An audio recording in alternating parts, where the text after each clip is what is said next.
একটু ভেঙে বলি, বাংলাদেশের মানুষের সংগ্রাম বা বাংলা অঞ্চলের মানুষের যে সংগ্রাম, যে লড়াই, সেটি দীর্ঘদিনের।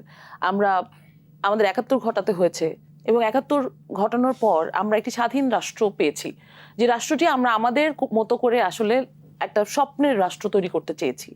তারপরে আমাদের সেটা কিন্তু আমরা করতে পারলাম না। কেন পারলাম না?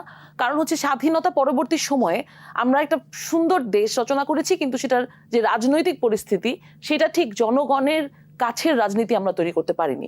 ফলে আমাদের ৯০-তে আবার গিয়ে এরশাদ বিরোধী মুভমেন্ট করা লাগছে এবং সেখানে একটা অভ্যুত্থান ঘটাতে হয়েছে। সেই অভ্যুত্থানের পর আমরা সর্বদলীয় ঐক্য জোট তৈরি করতে চেষ্টা করেছি, যে জোট থেকে আপনি আসলে বিএনপি করেন, আপনি আওয়ামী লীগ করেন, আপনি এনসিপি করেন, আপনি যে কোনো পার্টি করেন, কিন্তু আপনার কাছে সবার আগে দেশ।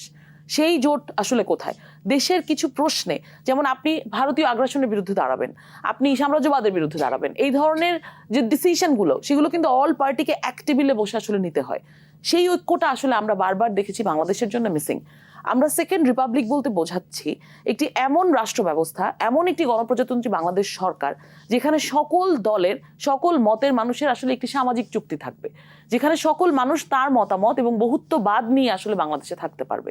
আপনি আদিবাসী হন, আপনি বাংলাদেশি হন, আপনি হিন্দু হন, মুসলিম হন, খ্রিস্টান হন, আপনার যে অধিকার, নাগরিক হিসেবে আপনার যে অধিকার, সেটি আপনি পুরোপুরি পাবেন। রাজনৈতিক অধিকার পুরোপুরি পাবেন, ভোটের স্বাধীনতা পাবেন, মত প্রকাশের স্বাধীনতা পাবেন। এই ধরনের নানান রকমের যে মত এবং পথ মিলে রাজনৈতিক চর্চা, সেটিকেই আসলে আমরা সেকেন্ড রিপাবলিক বলতে চাচ্ছি। তবে এই বিষয়টি কি বাংলাদেশের সংবিধানে নেই? বাংলাদেশের সংবিধানে আসলে এই মুহূর্তে যেভাবে ৭২ সংবিধান আমরা যেটা দেখতে পাই, সেই সংবিধানে আসলে পুরোপুরি বহুত্ববাদের যে চর্চা, বহুত্ববাদকে আরো বেশি ভালো করে একনলেজ করা, সেটি নেই বলেই আসলে আমাদের এই মুহূর্তে মনে হচ্ছে। এবং সেই জন্যে আমরা বিভিন্ন দলের নানান শ্রেণী পেশার মানুষ আসলে আমরা একসাথে বসে এই ব্যাপারে অনবোর্ড হয়েছি।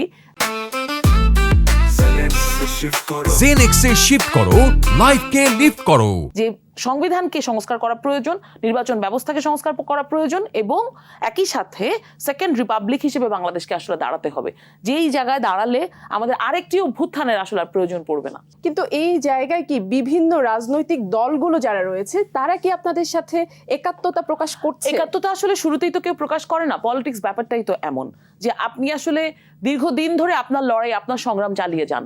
ফলে আমরা নানান পার্টির সাথে কথা বলার চেষ্টা করছি সংস্কারের প্রশ্নে, নির্বাচনের প্রশ্নে, সেকেন্ড রিপাবলিকের প্রশ্নে, এবং আমরা কিন্তু বারবার টেবিল বৈঠকে বসছি, আমাদের নেতারা বসছে, এবং সেখান থেকে আমি আশা করছি একটি ভালো আউটকাম আমরা বের করে নিয়ে আসতে পারবো।